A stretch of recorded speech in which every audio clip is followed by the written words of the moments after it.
Este é o podcast Fora da Política Não Há Salvação. A versão em áudio do canal do YouTube Fora da Política Não Há Salvação, produzido por mim, o cientista político Cláudio Couto.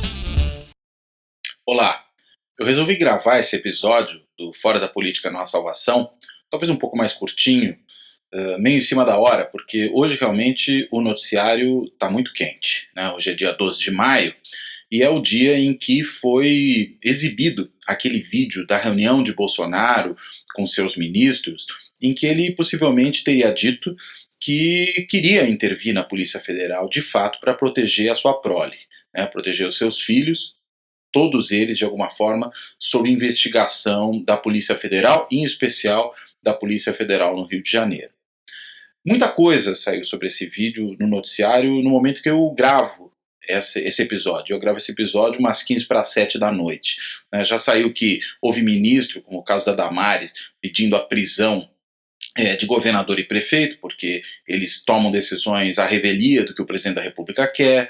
Já houve também a notícia de que houve outro ministro, no caso Weintraub, dizendo que seria necessário prender os ministros do Supremo, que é uma loucura, porque isso significaria na prática um golpe de Estado, né, e evidentemente isso é um completo absurdo.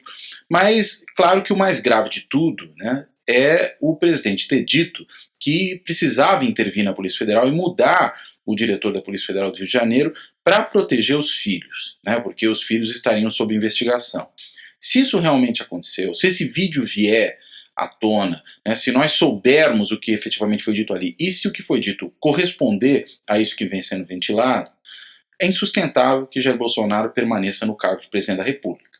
Porque um presidente que tenta interferir na polícia para impedir que ela chegue ao seu círculo íntimo, e no caso a sua família, porque eles estão sob investigação, é um presidente que não tem condições de se manter à frente do país.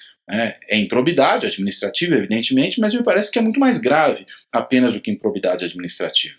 Nesse caso aí é crime de responsabilidade mesmo, porque é uma tentativa de acobertamento, é uma tentativa de fazer com que um órgão como a Polícia Federal opere a favor do núcleo familiar do presidente. Eu particularmente defendo a ideia, já desde a época da eleição de Bolsonaro, de que havia uma coisa muito particular nesse governo que se montava. Naquela época, quando ele começou a indicar os seus primeiros ministros e começaram a aparecer os primeiros elementos do que viria a ser o governo. O fato de que talvez o traço mais peculiar, né, da administração Bolsonaro, para além do extremismo do presidente, da sua condição de político marginal, da forte presença de militares, né, tudo isso é também peculiar, mas o traço mais estranho, num certo sentido, era essa presença forte da família nuclear do presidente no centro do poder.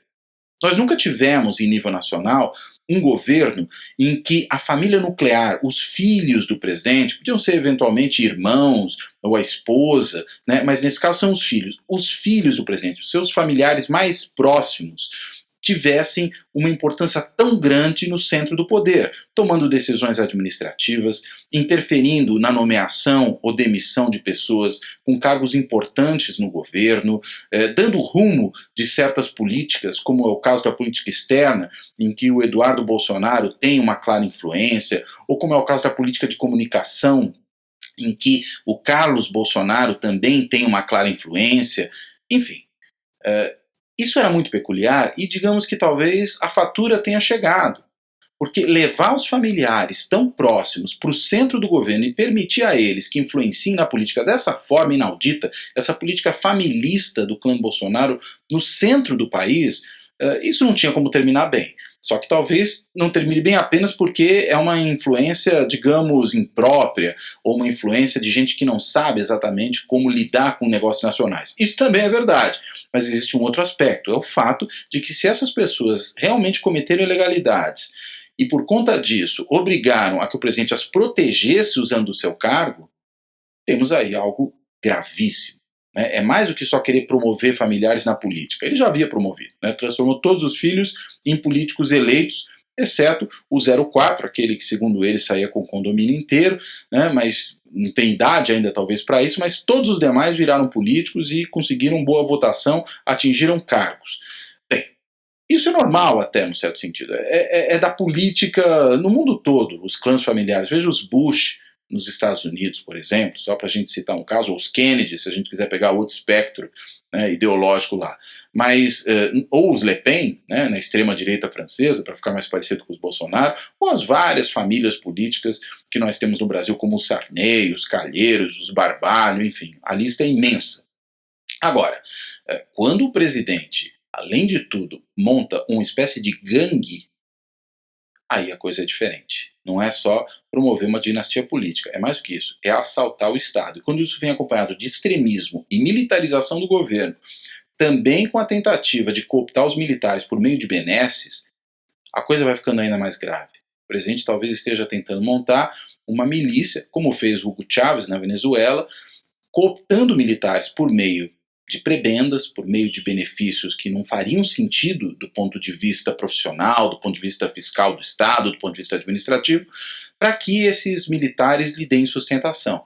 Os milhares de militares que hoje ocupam cargos no governo talvez estejam ali exatamente para isso. A questão é saber se, pelo tamanho do escândalo que parece que vem pela frente, isso será suficiente.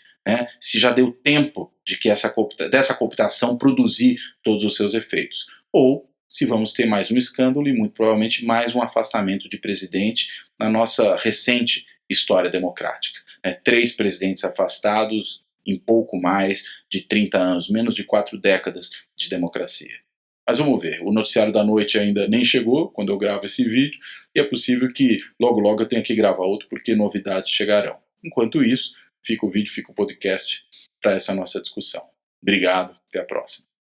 O Fora da Política Não Há Salvação está disponível em 16 agregadores de podcast.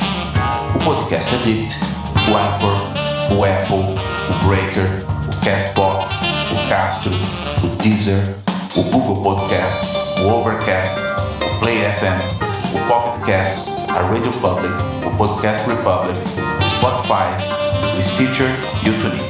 Além, é claro, do canal do YouTube.